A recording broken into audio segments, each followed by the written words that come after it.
de dibujo. ¿Sí? ¿Por qué? Porque una de sus dimensiones, que es la altura, es mucho mayor que las dimensiones de la sección. Bien, ¿cuál es la función como parte de un edificio? Bueno, ahí lo dice, dar apoyo a las vigas y transferir las cargas que venían desde las vigas hacia las columnas y de allí hacia los pisos inferiores y finalmente a las fundaciones. Yo les mencioné, cuando comenté que eran elementos lineales, les decía que las dimensiones de la sección son menores, ¿no? Fíjense, acá tenemos una columna de sección cuadrada, las dimensiones de la sección son los lados, son mucho menores que su desarrollo longitudinal. ¿Sí? Por eso podemos decir que es un elemento lineal. Lo mismo en una sección circular o en una sección de cualquier otra geometría, cruciforme o cualquier otra. ¿Sí? A veces las geometrías se adaptan un poco a las necesidades arquitectónicas del proyecto, sobre todo en aquellos edificios donde las columnas quedan a la vista o exentas, ¿sí? No así cuando la columna queda embebida en un muro y no tiene participación en la visual, ¿no? Sino que solo la usamos como elemento estructural de transferencia de cargas. Bien. Ahí vemos dos situaciones posibles. Una es cuando quien se encarga de transferir la carga de las losas hacia las columnas es las vigas. Y en otras situaciones directamente las losas se apoyan directamente sobre las columnas sin necesidad de vigas. A esas tipologías estructurales se las llama entrepisos sin vigas. Esto, lo vamos a ver más adelante, es a costa de una losa de mayor espesor, ¿sí? Esa losa de mayor espesor permite prescindir de vigas, ¿sí? En este caso a la izquierda, en cambio, vemos que las losas apoyan sobre vigas en su perímetro y las vigas son las encargadas de apoyar sobre las columnas, ¿sí? A esta situación se la llama entrepiso con vigas, que es lo más habitual, ¿sí? Bien.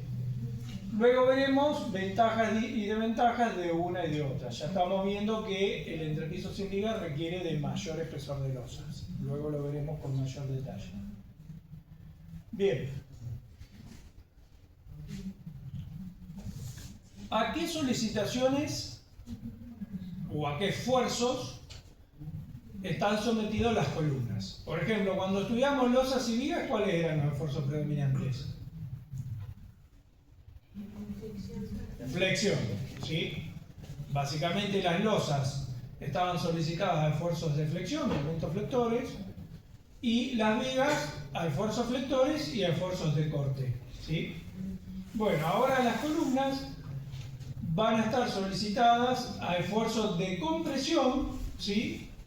En muchos casos, cuando las columnas son centrales en la planta del edificio, y hay situaciones en las columnas de medianera, ¿sí?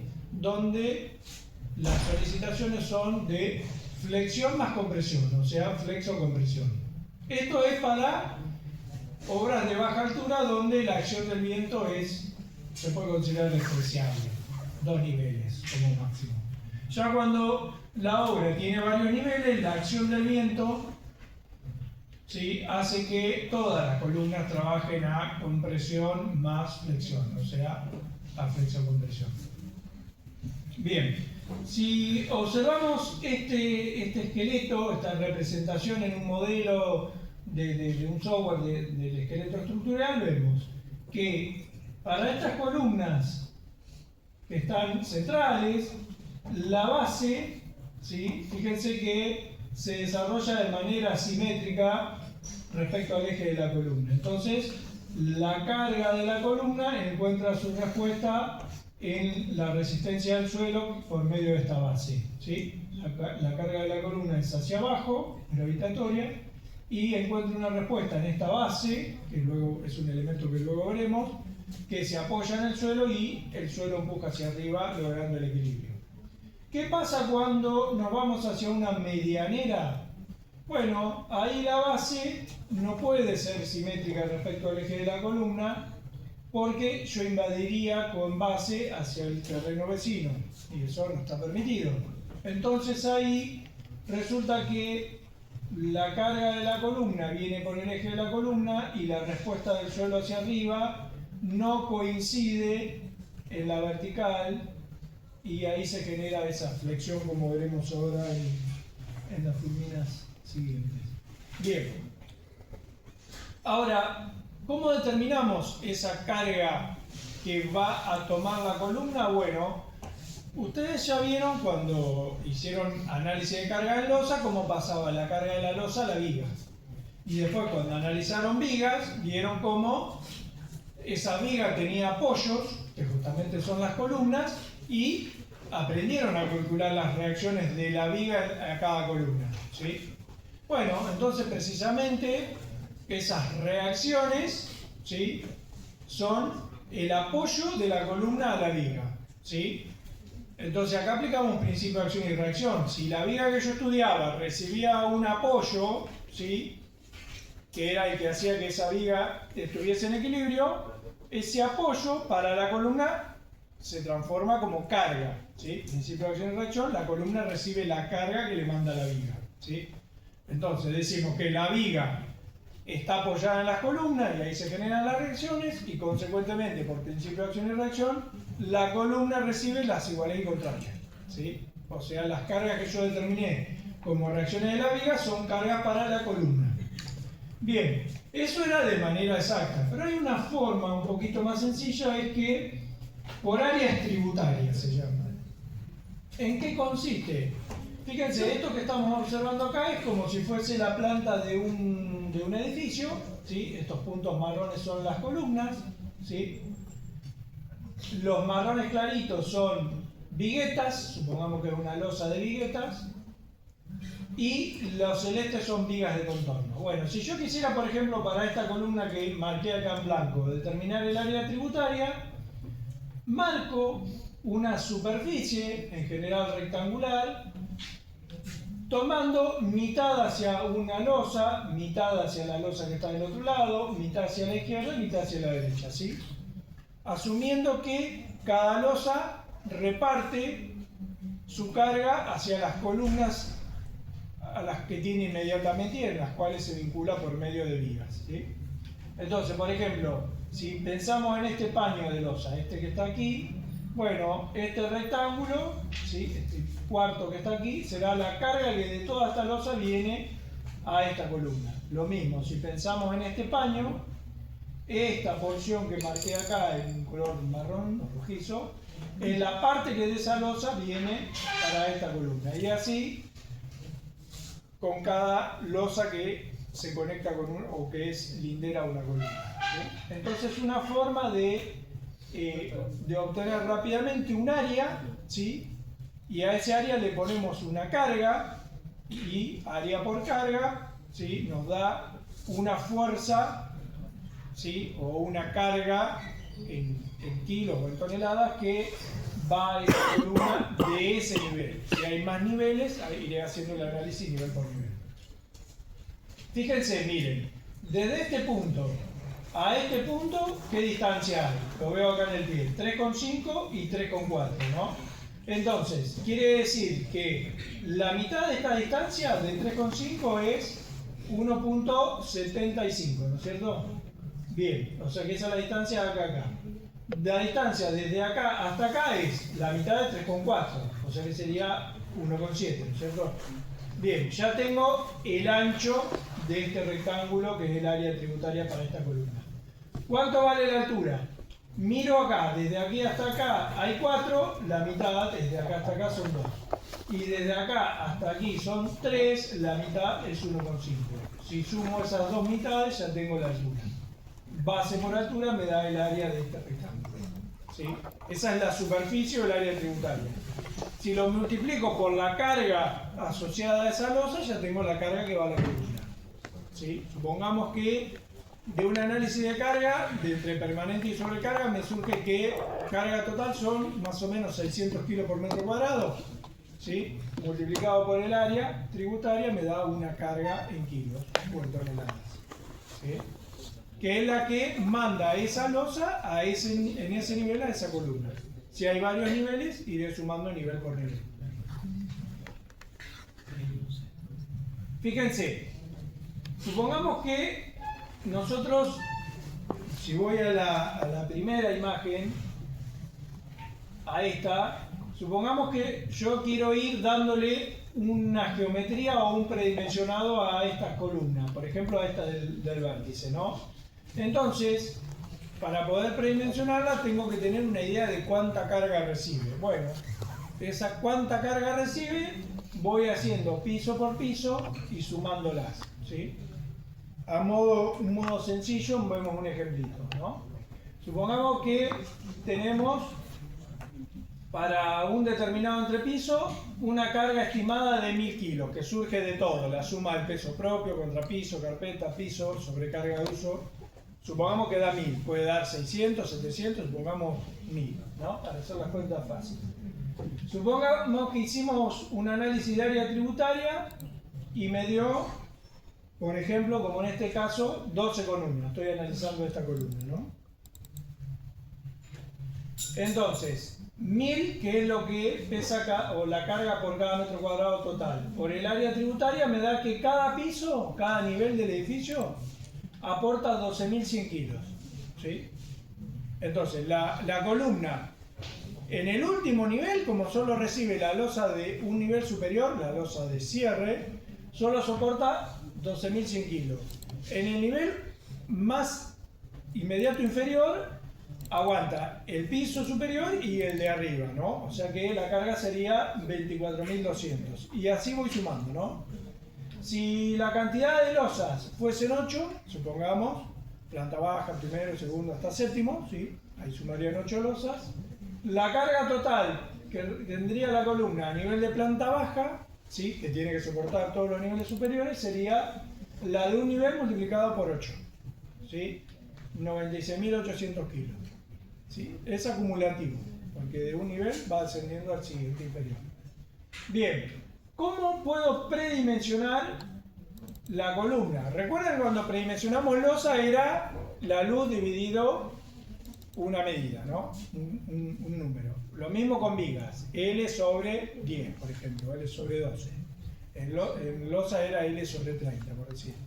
Bueno, acá obtenemos una carga y dividimos por una tensión equivalente que hace un promedio entre lo que resiste el hormigón y el acero de manera conjunta, y que lo tomamos más o menos en 80, 100 kilos por centímetro cuadrado. Y eso nos da más o menos un área necesaria para esa columna. Después veo si es rectangular, circular, cruciforme, ¿sí? Pero más o menos, haciendo esta cuenta, que es la carga dividida una tensión de entre 80 y 100 kilos por centímetro cuadrado, que sería lo que resiste un hormigón en estado admisible, me da un área necesaria. Y con eso puedo elegir, por ejemplo, si es cuadrada, qué lado le tengo que dar para aproximar ese número, si es rectangular, buscaré la forma, y si es circular también. Por ejemplo, cuadrada de 35 por 35, si hacen la cuenta, da un número de este orden. Si es rectangular, 20 por 60 da 1200. Si es redonda, la hago de diámetro 40 y hagan la prueba, pi por radio al cuadrado, más o menos dará cercano, ¿sí? O sea que en función a la geometría, determinan, a la forma adoptada, determinan qué dimensiones le tienen que dar. ¿Se entendió hasta ahí? Bien. Fíjense que acá es diferente la forma de hacer el predimensionado. Ya no es por luz de cálculo, sino es por carga, ¿sí? Una consulta. ¿Sí? ¿No se suman también las columnas por piso? ¿El peso propio? Claro. Ya es como despreciable en este primer análisis. Después lo haces exacto. Pero en este primer análisis no suma tanto, digamos. Profe, ¿Sí? el tema de la reacción de la viga no se contempla ahí. El tema de la... Reacción de la viga. O sea, Justamente en este área tenés dos formas de encontrar la carga que va de cada nivel a la columna. O lo haces con la forma exacta, que era la reacción de la viga sobre la columna, o directamente. piso por piso, o lo haces con una aproximación con áreas tributarias. Okay. Obviamente que es más exacto hacerlo cambia. viga por viga haciendo la reacción. Baja la carga si lo realizás con la viga. Depende del análisis, porque esto es como un redondeo Ok. aproximado, pero te sirve como una primera idea. Ok. Después lo podés hacer exacto y obviamente es mucho más valedero ese análisis. Esto es a nivel predimensional. Bien, entonces ya tenemos una forma de encontrar el predimensionado de la columna. ¿Sí? Bueno, si la columna, como les decía, si la columna es central y descarga sobre una base que, como vemos, es simétrica respecto al eje de la columna, solo va a estar trabajando, o sea, cuando esa columna desparrame su carga en esta base, va a encontrar una respuesta en el suelo, ¿sí? Va a despertar un estado tensional en el suelo que tendré que comprobar, como vamos a ver más adelante, pero la respuesta de la base, del piso, a través de la base, va a ser colineal o en el mismo eje de la columna, entonces solo va a haber compresión en la columna. ¿Sí? El único esfuerzo va a ser ese axil de compresión. Si en cambio, como les decía hace un momento, la base está en una medianera, fíjense, la columna es esta, viene descargando por acá, y la base es excéntrica hacia el interior, entonces la respuesta del suelo estará en algún punto de la base, pero que justamente no va a ser en el mismo eje de la columna.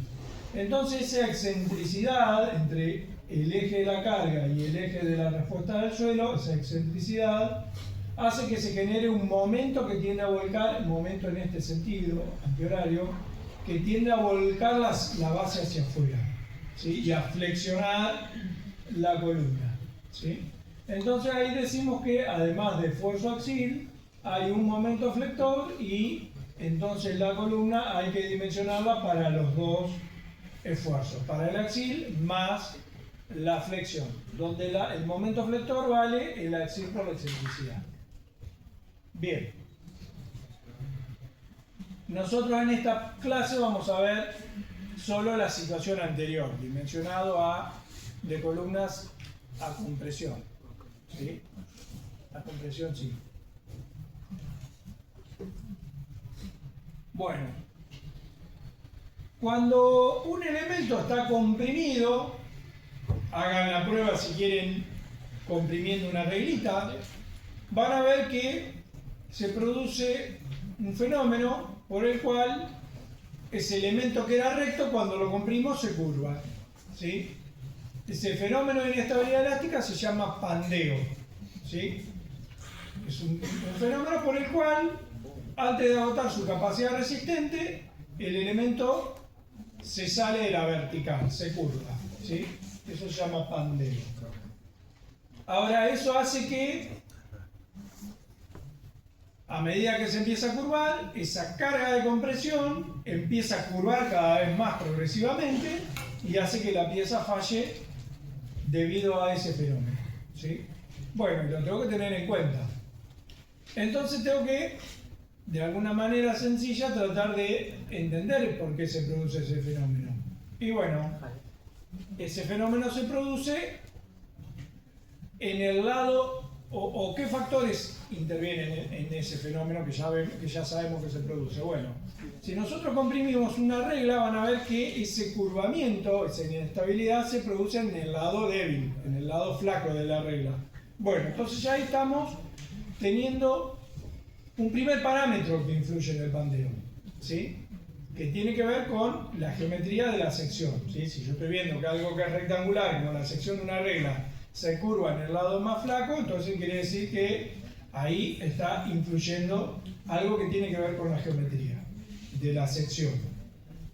Bien, y específicamente el parámetro geométrico que influye ahí es que tiene que ver con la sección, es el radio de giro, ¿sí? Es una propiedad geométrica que la vimos allá en el nivel 1 cuando estudiamos geometría de masa de las secciones, era la raíz cuadrada de la inercia del área, pero bueno, tiene que ver con la geometría propiamente dicha de la sección. ¿A través de quién? De este numerito, radio de giro, ¿sí? Que en los perfiles normalizados lo sacan de la tabla, ¿sí? y en una sección genérica, ya sea rectangular, circular, cuadrada, es la raíz cuadrada de el momento de inercia dividido el área. ¿Sí? Bien. Para las secciones con dos ejes de simetría, por ejemplo una rectangular o un perfil doble T, va a haber dos radios de giro, uno en un eje y otro en el otro eje. Cada uno lo tendré que calcular con, o tenerlo en la tabla para secciones normalizadas, o calcularlo como la raíz cuadrada del J correspondiente, la inercia correspondiente al eje dividido el área. ¿Sí?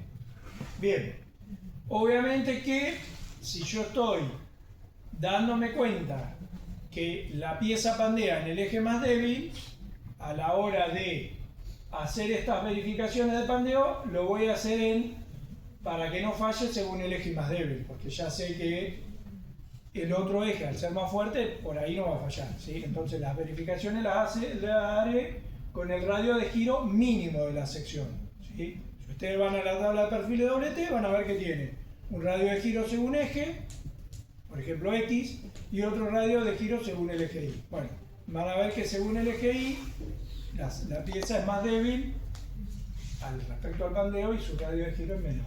Usarán ese radio de giro. Bien, otra cosa que podemos observar es que si yo tengo una regla más larga, es mucho más fácil que se curve o que pandee que respecto a una regla más cortita. ¿Sí? De hecho, si es una regla muy cortita, no va a pandear aunque yo la comprima mucho. ¿Sí? Bueno, entonces ahí me estoy dando cuenta que hay otro parámetro geométrico que influye en el pandeo, que es la longitud de pandeo. ¿Sí? Y otra cuestión es cómo conecto yo ese elemento, ¿sí?, por los extremos. Van a ver, hagan la prueba que si a una regla la fijan rígidamente apretándola por los extremos y la comprimen, es más difícil de que se curve o que se pandee que si directamente la apoyan libremente en las manos sin presionarla, sin impedir el giro en los extremos, la apoyan y van a ver que se curva más fácil. ¿Sí? Eso tiene que ver con cómo conecto el elemento, estamos estudiando la columna, en el pie y en el extremo superior.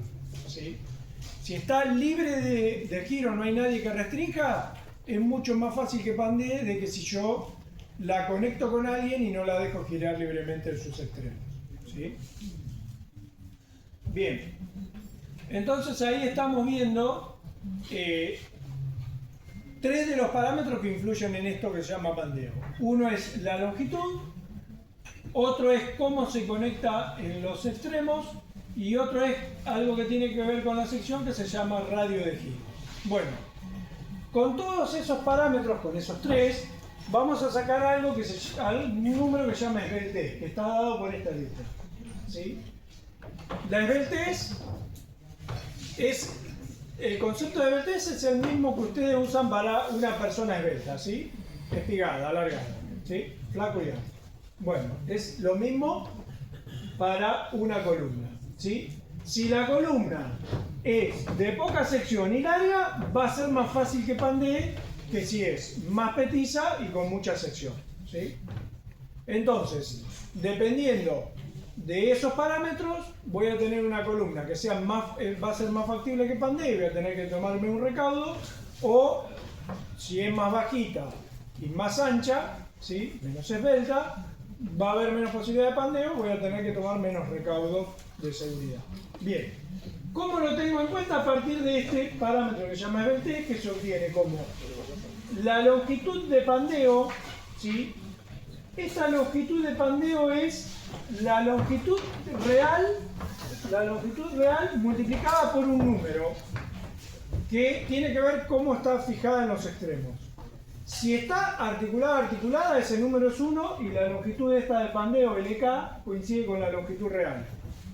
Si está empotrada, es más difícil que pandee. Entonces, esta longitud de pandeo es la mitad de la real, ¿sí? Bien, eso respecto a esta longitud crítica de pandeo. Y respecto al radio de giro, ya les decía que tiene que ver con una propiedad geométrica de la sección, ¿sí? Y vamos a tomar el mínimo por el hecho de que la columna va a pandear según el eje más débil. Bueno, habiendo hecho esta cuenta, ¿sí?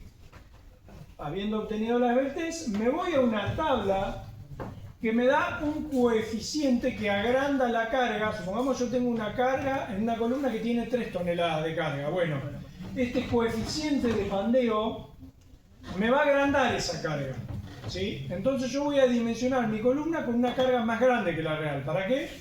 Para evitar que rompa por pandeo, ¿sí? O que falle por pandeo, ¿sí? Entonces, ¿en qué consiste el análisis? Es en hacer un dimensionado de la columna con una carga más grande que la real, que la que obtuve del análisis de carga. ¿Cuánto más grande? Y depende.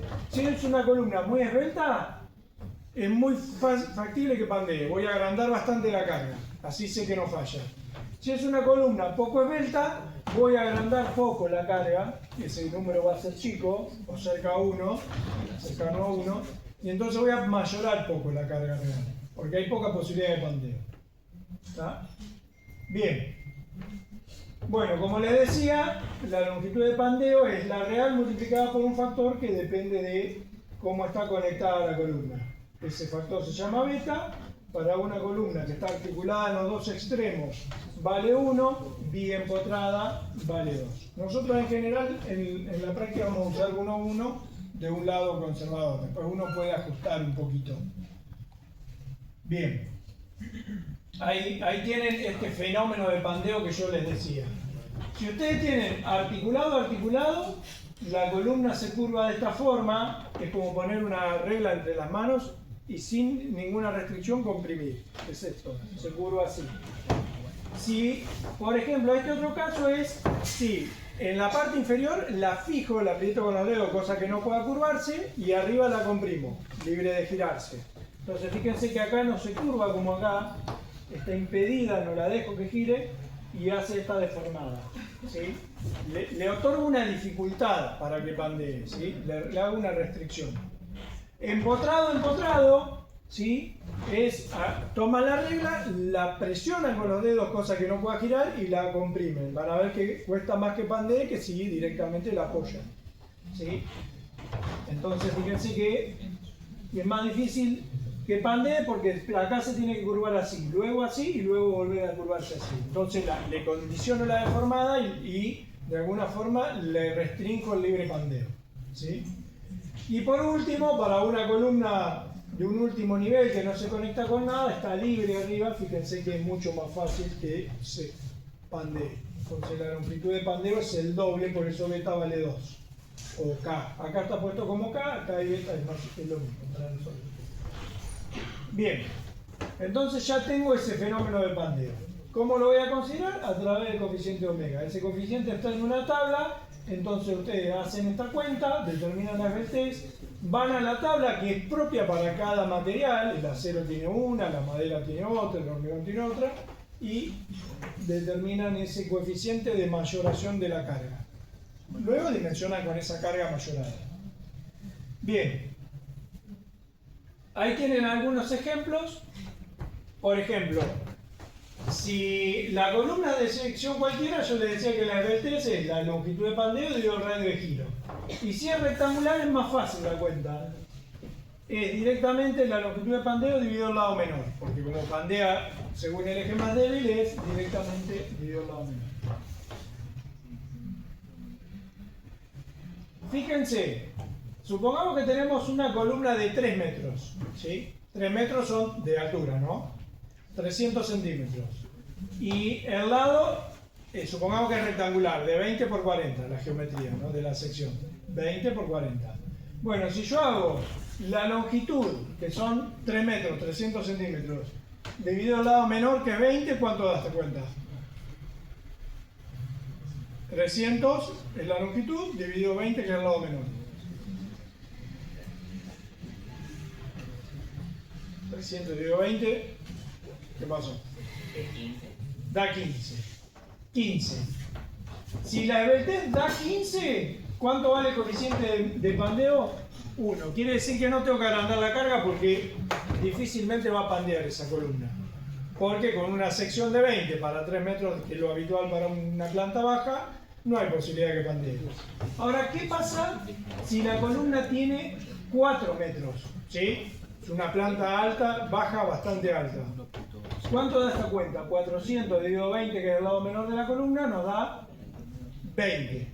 ¿Sí? La RTS, que es lo que estoy calculando con esta división, da 20. Entonces ahí sí empieza a haber posibilidad de pandeo. Tengo que agrandar la carga un 8%. ¿Sí? ¿Qué pasa si se me ocurre hacer una columna de 5 metros de alto? 5. Son 500 centímetros. Dividido el lado menor que 20 me da 25. Fíjense que acá tengo que multiplicar la carga real por 1,32. ¿Sí? Bastante más, un 32% más de lo real. ¿Para qué? Para evitar el pandeo. Bien, y así ven que a medida que voy poniendo columnas más esbeltas, fíjense cómo empiezo a agrandar la carga para evitar que se me rompa la columna por pandeo. ¿Sí? Esto solo vale para columnas rectangulares. Si tienen otra geometría, por ejemplo un perfil doble T, van a la tabla y lo buscan. ¿Sí? Obviamente que el coeficiente no es este porque este es solo de hormigón. Supongamos que estamos hablando de columna de hormigón armado, lo tendrán que calcular el radio de giro mínimo con la forma, con la expresión raíz de J dividido el área, ¿no? Ya sea rectangular o sea circular, bueno, cualquier geometría. Aquel es válido para todo, este es solo para rectangular. Bien. Ahí tienen abajo por ejemplo, para una columna circular, ¿sí? Si ustedes hacen raíz del momento de inercia dividido el área, directamente no se pongan a calcularlo, pueden usar la expresión que el radio de giro es el diámetro dividido 4. ¿Sí? Porque una columna sale obviamente de simplificar acá. Una columna circular es muy habitual.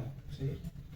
Entonces, supongamos que tenemos una columna de 4 metros, de longitud, y es de sección circular de diámetro 30. ¿Sí? De diámetro 30. El radio de giro va a ser 30 dividido 4. ¿Cuánto da?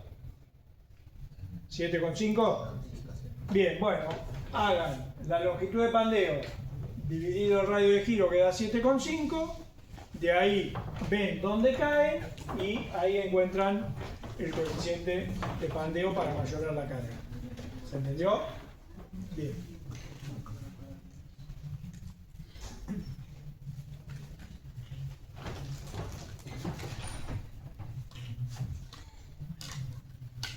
Bueno, respecto a, ya encontramos, bueno, ahí aparecen unos símbolos que evidentemente debe ser por la versión del PowerPoint.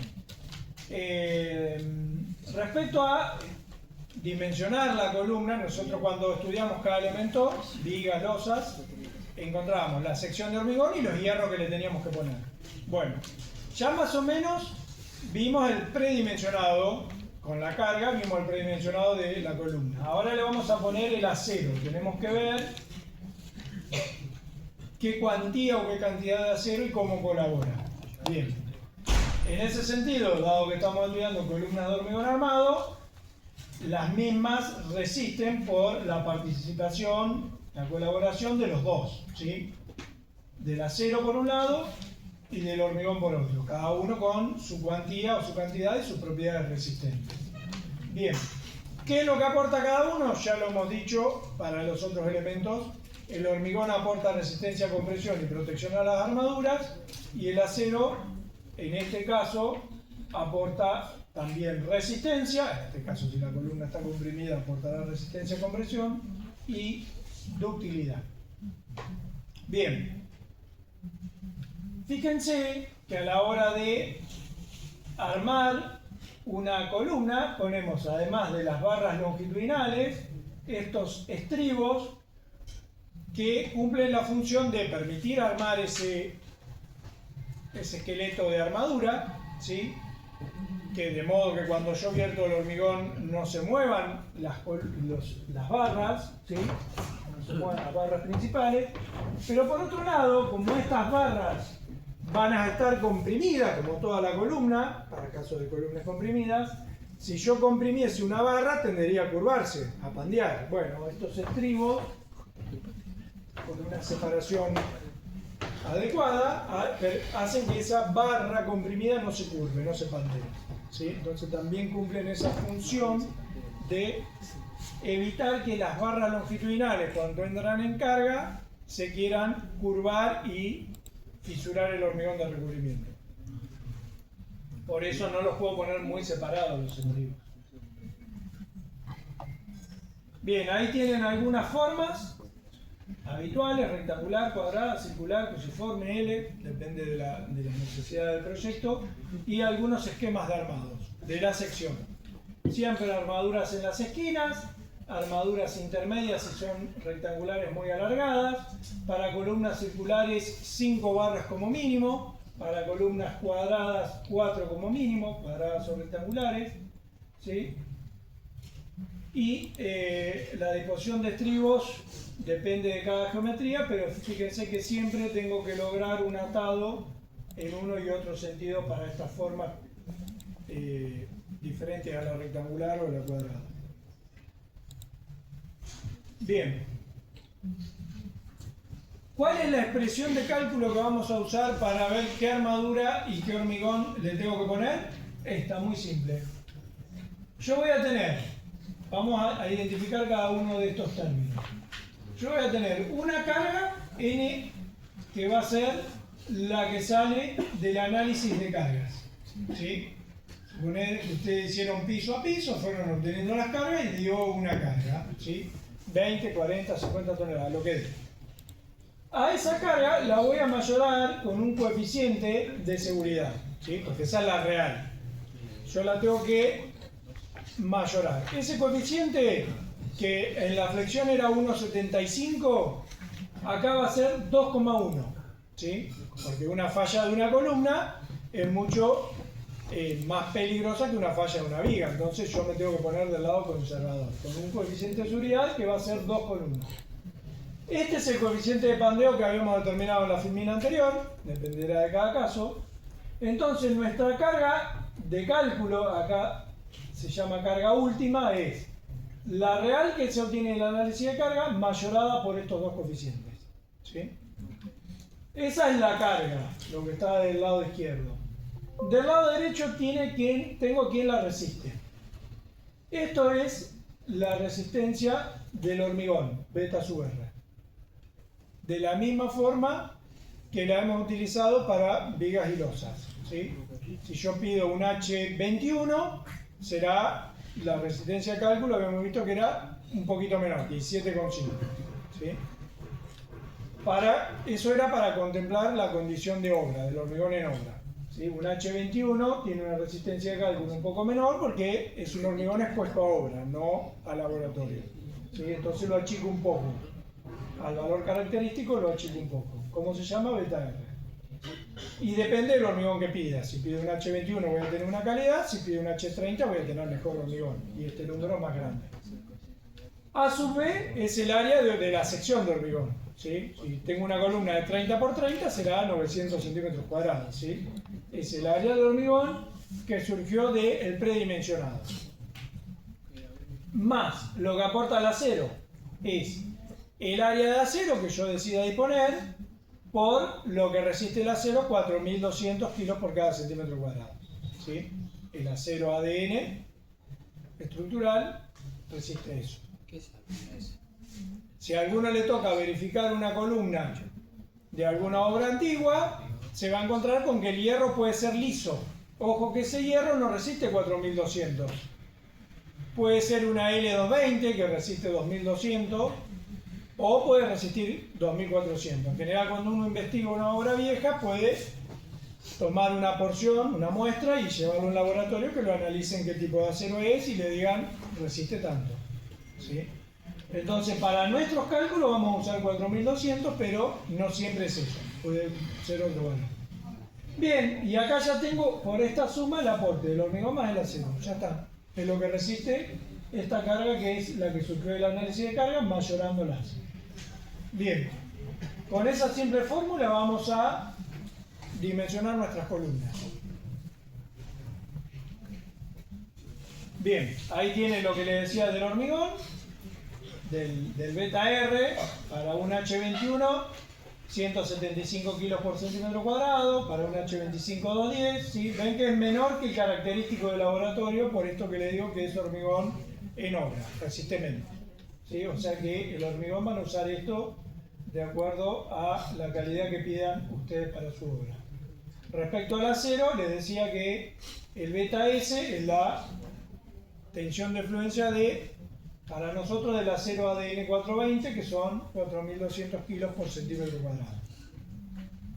Bien.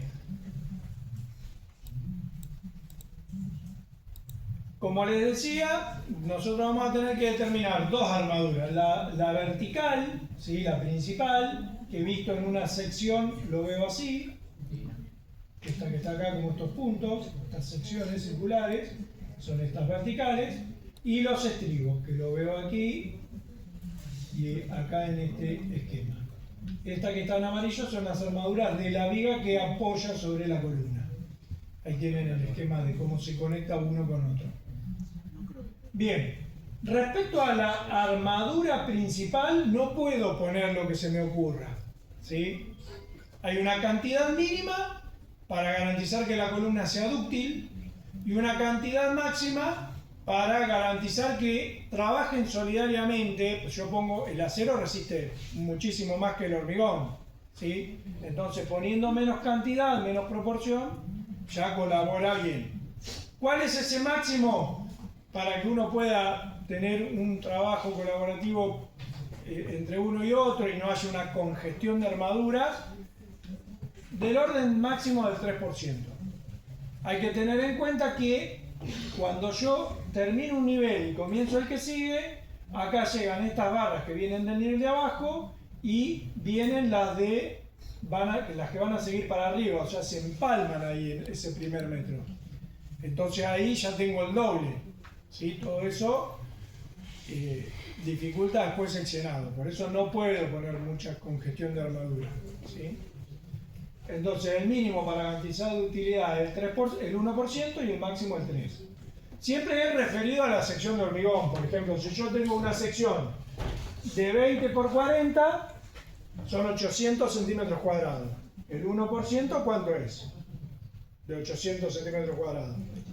8 centímetros cuadrados de hierro. Pueden ser 4 varillas del 16. ¿Sí? O un poco más, 6 varillas del 12, 7. Bueno, obviamente que hay que poner de números pares, pero buscaré lo que equivale.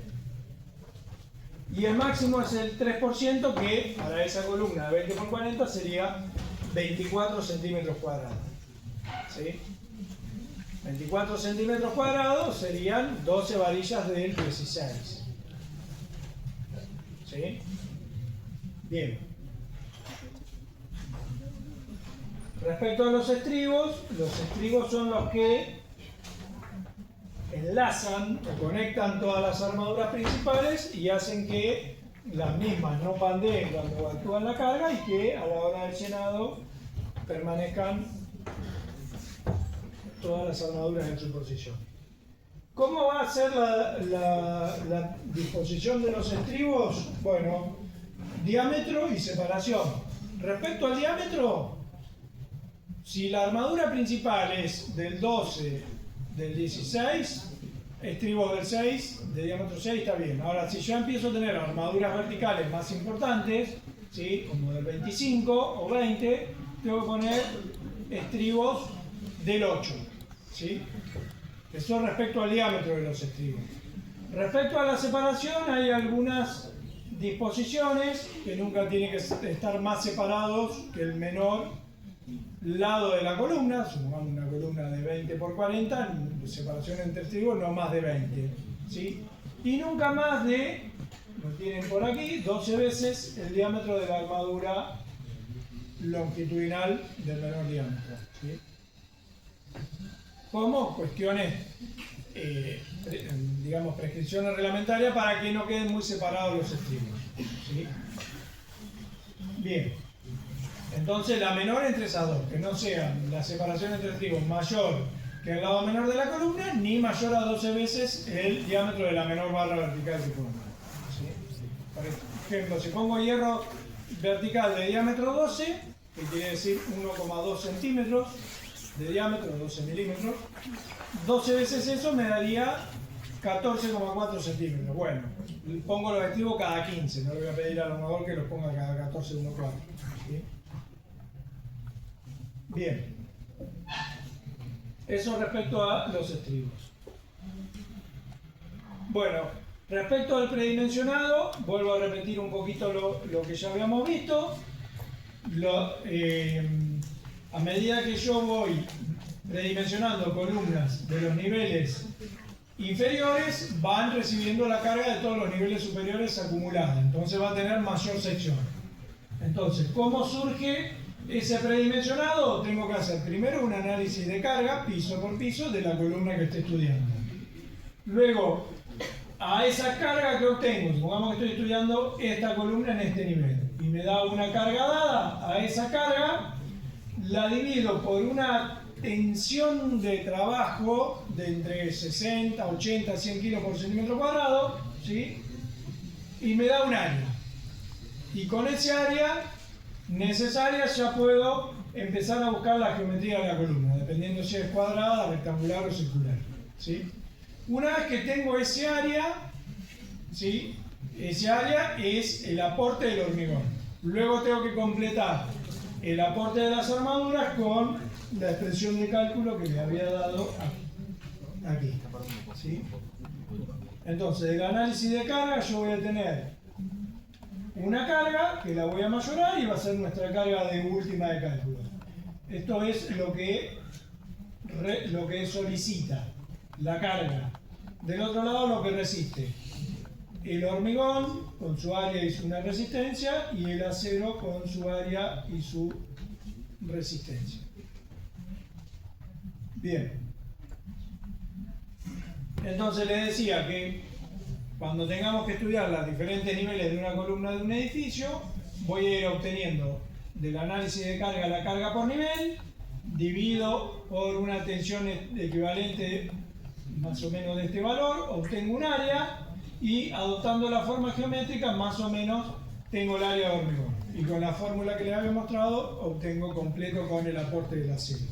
Siempre cuidando que ese aporte del acero no sea ni menos al 1% de la sección de hormigón, ni más que el 3%, para garantizar un buen llenado y una solidaridad resistente entre acero y hormigón.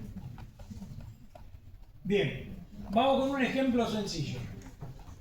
Bien, determinar la armadura de una columna de sección cuadrada de 20 centímetros de lado. Acá les doy una parte del problema, que es la geometría del hormigón, ¿sí? La sección de hormigón es de 20 por 20. La carga de servicio, que es la que se obtiene del análisis de carga, me dio 50, ¿sí? En algún problema ustedes lo tendrán que determinar. Acá se las doy como dato. La altura es de 2,8 metros, ¿sí? Esto me va a servir para ver si hay posibilidad de pandeo o no. Y el hormigón es H17 y acero ADN 420. ¿Sí? Tengo casi toda la información porque tengo la carga, la geometría de la sección y la altura. La calidad de los materiales, solo me falta cuánto hierro le tengo que poner. Bien. En esta expresión, que es la única expresión que tenemos para este cálculo, tenemos la carga, 50 toneladas. El coeficiente de mayoración, 2,1. Tengo que ver si hay posibilidad de pandeo, ahora lo analizo. Y del otro lado tengo la calidad del hormigón, la tengo, es un H17, o sea que este beta R lo tengo, es 140. La sección de hormigón AC la tengo, 20 por 20, 400 centímetros cuadrados. Ahora por aquí. Y respecto al acero, conozco su calidad, 4.200 kilos por centímetro cuadrado, pero tengo que determinar qué cuantía le pongo. Bien. Veo si hay posibilidad de pandeo. La test dije que tenía que ver con la longitud dividido, para una columna cuadrado rectangular, dividido el lado menor, ¿sí? Fíjense que la longitud son 2,8 metros pasado 2 centímetros, 280 centímetros.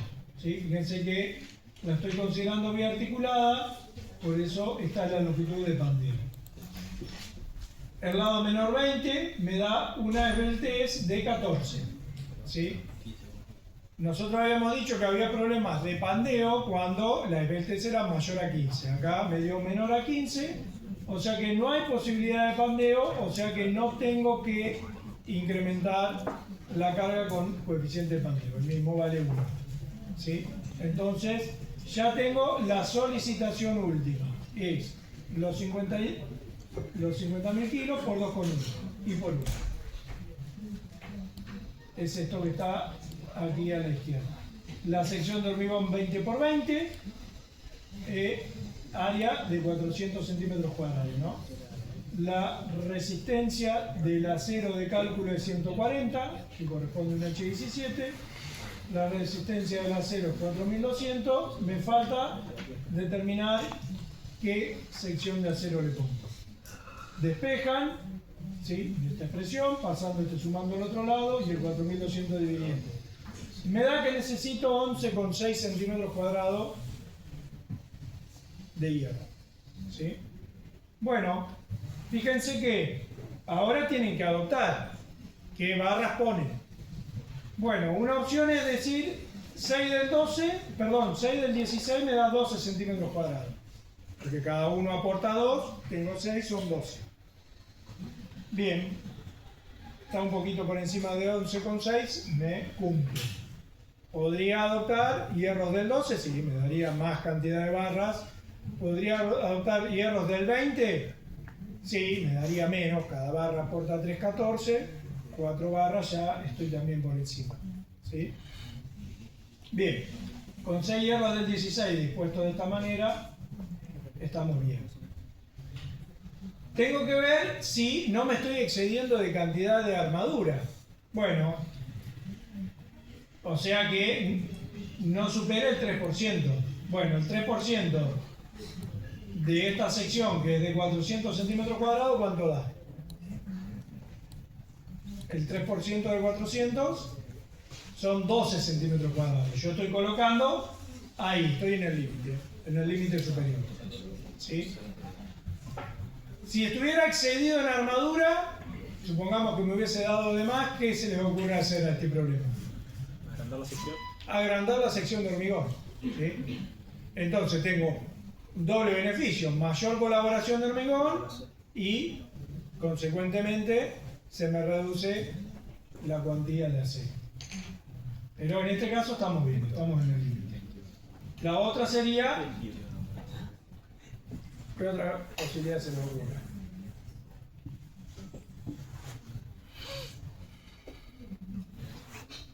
Mejorar un poquito la calidad del hormigón. ¿Sí? Entonces me daría un número un poquito más chico. ¿Y la del acero no? ¿Y la del acero no la podés mejorar? No sé, eso te la dejo a vos. Nah, pregunta clásica que otro te puede decir, bueno, y aumento la calidad del acero. Esa no, porque es la que Claro. la normalmente que usamos, la de 4200, y son los hierros normales que hay. Recuerden que 4200 es paradimensionado de obra. Si nosotros queremos verificar una obra existente, recuerden que este numerito puede ser otro. ¿Sí?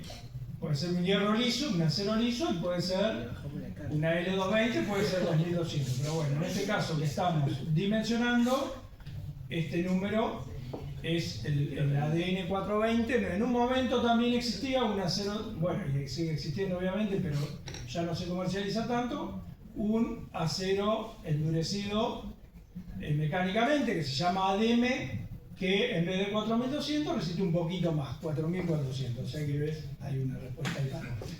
Pero bueno, para las obras habituales nosotros usamos el ADN acero de dureza natural 420. 420 megapascales, obviamente que acá es 4200 en unidades de kilo por centímetro cuadrado.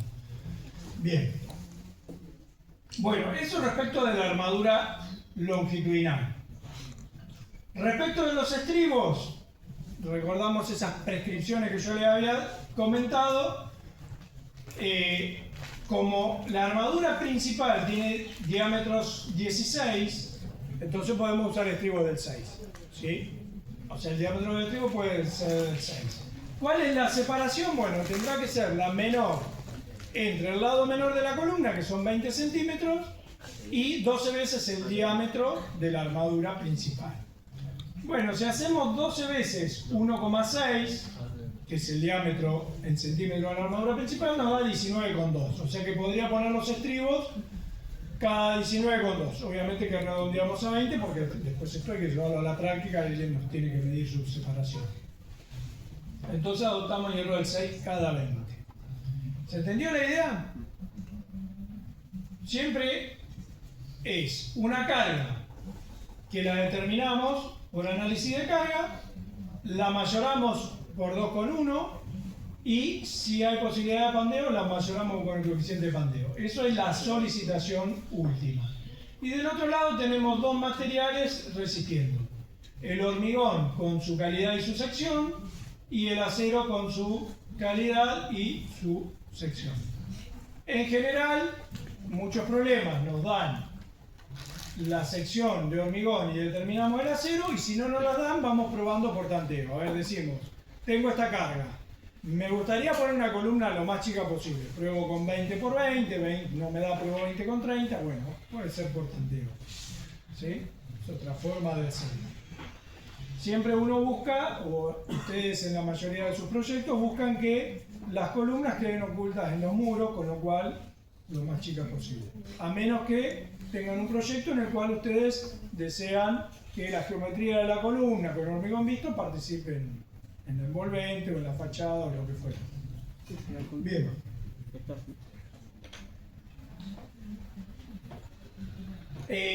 Bueno, ahora la sección es de 20 por 30 y la misma carga y mismos materiales, ¿sí? Pero el nivel, en vez de tener 2,8, la altura del nivel es 4 ahora, una planta baja bastante, una altura libre bastante importante, 4 metros de altura.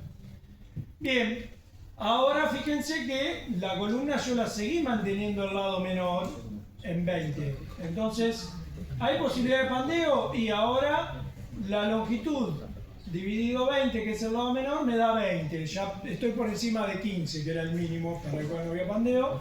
Se van a la tabla de pandeo, que les había mostrado anteriormente, y le da que hay cierta posibilidad de pandeo, tengo que agrandar un poquito la carga, un 8%. ¿Sí? Entonces ahora la carga va a ser los 50.000 por 2,1 por 1,08. Agrando un poquito más que en el caso anterior, porque hay posibilidad de pandeo. ¿Quiénes toman esa carga? La sección de hormigón, que ahora es un poquito más grande porque es 20-30, con la misma calidad, más el acero, que es lo que tengo que determinar. Nuevamente, de espejo, me da que necesito 7 centímetros cuadrados de acero. ¿Sí? Ven que es menor que en el caso anterior porque agrandé, si bien la carga es un poquito mayor porque hay posibilidad de pandeo, tengo la ventaja que agrandé la sección de hormigón. ¿Sí? Entonces por eso me verifica con menos sección de hierro. Bueno, con 4 hierros del 16 me da 8 centímetros cuadrados. ¿Sí? Levemente por encima. Si hacen la cuantía, 8 dividido los 600 centímetros cuadrados le da una cuantía de 1,3%, o sea que estamos bien, estamos entre 1 y 3. O sea que verificamos. Dispongo los 4 hierros del 16 en las esquinas y nuevamente vale lo mismo que comentamos en el caso anterior para el estribado.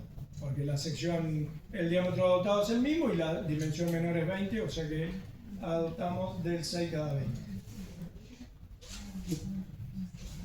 Otro ejemplo, una carga más chica, 22.000 kilos, la sección de hormigón 20 por 25, ¿sí? Y misma calidad de materiales y altura de 4 metros. ¿Sí? Entonces, nuevamente el coeficiente de pandeo es 1,08. Ahora la carga son los 22.000 que surgieron del análisis de carga, mayorado con 2,1 y con 1,08. Y del otro lado tengo el hormigón 20 por 25 en la sección, más el acero. Cuando yo despejo, van a ver que me da que la sección de acero es negativa. ¿Qué creen que pasó ahí? Me dio negativo. ¿Qué quiere decir? Que no necesita acero. Que con el hormigón, ¿sí? Si hago esta cuenta ya me da más grande que lo de este lado. O sea que cuando hago esa cuenta me dice que desde el punto de vista de los aportes yo no necesito acero. Ahora, yo no puedo hacer una columna sin hierro porque no estaría cumpliendo con los porcentajes mínimos que garantizan la ductilidad. Entonces, cuando les dé negativo, quiere decir que hay una colaboración excesiva del hormigón, pero yo podría achicar un poco la columna, pero a veces yo necesito poner una columna de esas dimensiones porque la quiero así en el proyecto, porque se adecua a los muros, a lo que sea. Entonces, no quiero reducir la sección de hormigón. Bueno, pongo una cantidad, por más que esto dé negativo, pongo una cantidad de acero que me garantice el mínimo para obtener ductilidad, que es el 1%. Acá fíjense que le puse el 0.008, que en vez del 1 es el 0.8%. Bueno, pongan el 1 que es más fácil. O sea que acá sería 0.01. ¿Sí? El reglamento antes decía el 0.8%. ¿Sí? Ustedes usen el 1%, que es 0.01, que es más fácil. Bien, ¿cuánto da? 4 centímetros cuadrados. Y nunca puedo tener menos de 4 hierro del 12 para columnas. Eso es. No pueden poner 4 del 10 en una columna, a menos que sea una columna que se llama refuerzo vertical, que solo soporte un encadenado y una cubierta de chapa. ¿Sí? Si tiene una losa encima, sí o sí tiene que tener 4 del 12. Ahora, si es una obra menor que tiene un encadenado y una cubierta de chapa, ahí sí podrían poner 4 del 10 y se llama refuerzo vertical la columna. Bien. ¿Duda de esto? Bueno, ahí adoptan armadura y fíjense que ahora los estribos, al poner en vez de diámetro del 16 la armadura principal, poner del 12, ya la separación de los estribos es 12 veces el diámetro, me da 14,4, adopto 15 centímetros de separación de estribos. Por último, una columna circular. Fíjense, sección circular de 25 centímetros de diámetro, carga de 50.000 kilos, altura de planta 4 metros. Bien, habíamos dicho que para la columna circular el radio de giro era el diámetro dividido 4. ¿Sí? Entonces, en nuestro caso, el diámetro 25 dividido 4 da 6,25. La esbeltez era la luz de 4 metros, pasados centímetros son 400, el radio de giro es 6,25, esto me da una esbeltez de 64. Se van a la tabla de esbelteces, bueno, me quedo muy atrás, y fíjense que para columna no rectangular vale esta, ¿sí? Van viendo dónde caen, qué número les dio y qué coeficiente corresponde. Muchas veces no les va a dar exacto, por ejemplo, les puede dar 60, que está exactamente en el medio entre 50 y 70, toman 1,04. Si no, hacen una interpolación lineal. Y si no saben hacer una interpolación lineal, toman el más grande, el que quedan del lado conservador. Bien, entonces en nuestro caso me da 64, estaba entre 60 y 70, bueno, haciendo la interpolación da 1,05. Si no saben hacerlo, toman 1,08 y está bien. Está al lado conservador. Bien, entonces la carga última son los 50.000 reales por 2,1 coeficiente de seguridad en columna, por 1,05 coeficiente de pandero. Esto es lo que solicita. Del otro lado tienen el área de hormigón. Recuerden que el área de esta sección circular es pi por diámetro al cuadrado dividido 4 o pi por radio al cuadrado, lo que más les guste. Acá dice pi por diámetro, que me da el diámetro al cuadrado dividido 4, por la resistencia del hormigón. Y el acero es lo que resiste el acero por el área que desconozco. Despejan el área, le da 9,189. En columnas circulares, el número mínimo de armadura es 5, puede ser 5 del 12, 5 del 16, 5 del 20. Bueno. Acá me da con 5 del 16, que me da 10 centímetros cuadrados, un poquito encima de lo que necesito. Y adopto estribos que son del 6, porque el diámetro principal es 16, ¿sí? Y 12 veces el diámetro, 12 veces 16 me da, acá sería 19,2, no 192. Adopto separación cada vez. ¿Sí?